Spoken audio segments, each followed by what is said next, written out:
All right, let's dive into the big ideas from Morgan Housel's fantastic book, The Psychology of Money. And the core message is a real game changer. Getting wealthy isn't really about how smart you are. It's almost entirely about how you act.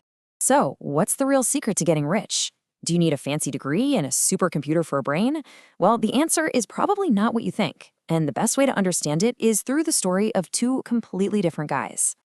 On one hand, you have Richard Fiscone. This guy had a Harvard MBA, a top job in finance, a massive mansion.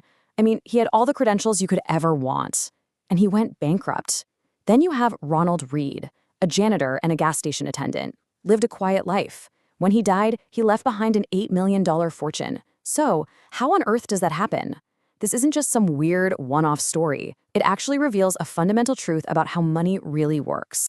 So this whole genius versus the janitor thing, that's really where we need to start. Because it shows us that the rules of the money game are, well, they're just different from anything else.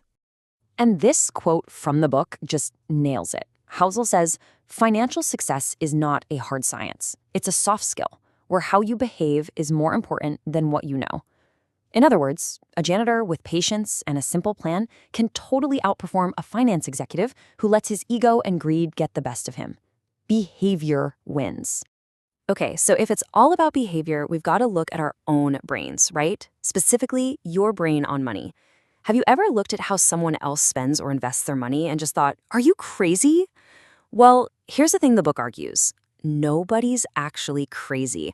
Our decisions just feel right based on our own unique life experiences. Think about this for a second. Your personal experience with money, the ups, the downs, what your parents taught you, that makes up this tiny, tiny fraction of everything that's ever happened in the history of finance. But for most of us, that tiny sliver of experience accounts for like 80% of how we think the whole system works. The lessons we learn firsthand just hit different than anything you could read in a book. For instance, imagine you were born in 1970. Growing up, you saw the stock market just explode, a tenfold increase. You're going to think, wow, stocks are the ultimate wealth-building machine. But what if you were born just 20 years earlier, in 1950? You would have seen stocks go basically nowhere for your first couple of decades. Your view of the market would be completely different, but it would be just as real to you. And it's the exact same thing with inflation.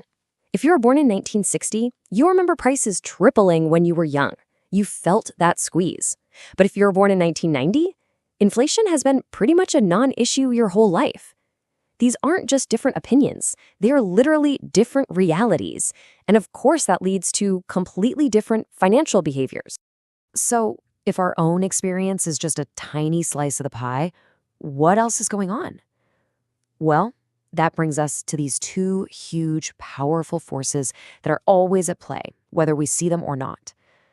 Let's call them the inseparable twins: luck and risk. I want you to just keep this number in your head. 1 in a million. Because those are the odds that completely change the lives of two brilliant best friends, sending them in polar opposite directions. We all know about Bill Gates, but part of his story is a 1 in a million stroke of luck. He happened to go to one of the only high schools in the world that had a computer back in 1968. But what most people don't know is that Gates had a best friend, Kent Evans, who was right there with him, just as brilliant, just as driven. They were going to take over the world together. But Kent was the other side of that 1 in a million coin: risk. He died in a mountaineering accident before they even graduated. It's the same invisible force, just with a devastatingly different outcome. So what do we do with that? Well, it means we have to remember this idea that nothing is as good or as bad as it seems. When we succeed, we need to have the humility to acknowledge the role luck played. And when we see others fail, we need to have the compassion to realize that risk might have played a bigger part than we can see. All right, this leads us into one of the most dangerous traps in finance, something that trips up so many people, even the super successful. It's this siren song of more, this feeling of never enough. I mean, just look at these two guys, Rajat Gupta and Bernie Madoff. Gupta was worth $100 million. Madoff had a legitimate business making him tens of millions a year. They had everything: the money, the status, the freedom, and they threw it all away, risking everything they had and needed for more money they absolutely did not need. In the end, they lost it all. Prison, ruined reputations, everything. And you just have to ask yourself, why?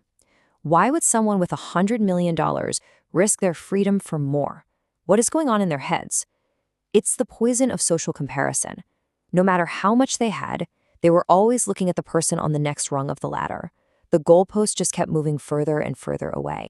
And that brings us to maybe the single hardest but most important skill in all of finance. And it's this: getting the goalpost to stop moving. True success comes when you decide what enough means to you and you have the courage to stick to it. That's the real secret to keeping what you've earned.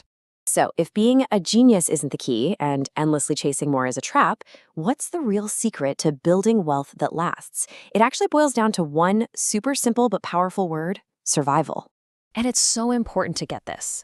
The skills you need to get wealthy are often the opposite of the skills you need to stay wealthy. Getting rich, yeah, that can take big risks, optimism, putting yourself out there. But staying rich, that takes humility, a healthy dose of fear, a little bit of paranoia that it could all disappear tomorrow. And there is no better example of this than Warren Buffett. Get ready for this statistic because it is absolutely staggering. Over 96% of his entire net worth came after his 65th birthday. Think about that. That isn't just because he's a smart investor. That is the jaw-dropping, mind-bending power of compounding interest over a very, very long time. So you see, Buffett's real genius isn't just in picking stocks. His secret, his superpower, is time. He's been investing for over 75 years. He survived every market crash, every recession, every panic without getting wiped out and forced to sell. He just stuck around. And that's what allowed the magic to happen. This is what the book calls the survival mindset. It's a total shift in your goals. You're not trying to get the biggest returns this year. You're just trying to make sure you're financially unbreakable. The goal is to never get knocked out of the game, so you can stick around long enough to let compounding do the heavy lifting for you. And at the end of the day, what's all this for? Why build wealth in the first place? It's not for a bigger house or a faster car. The true value of money, the absolute highest dividend it can pay, is this: controlling your own time. The ability to wake up every single morning and say, I get to do what I want with my day. That is the ultimate form of wealth.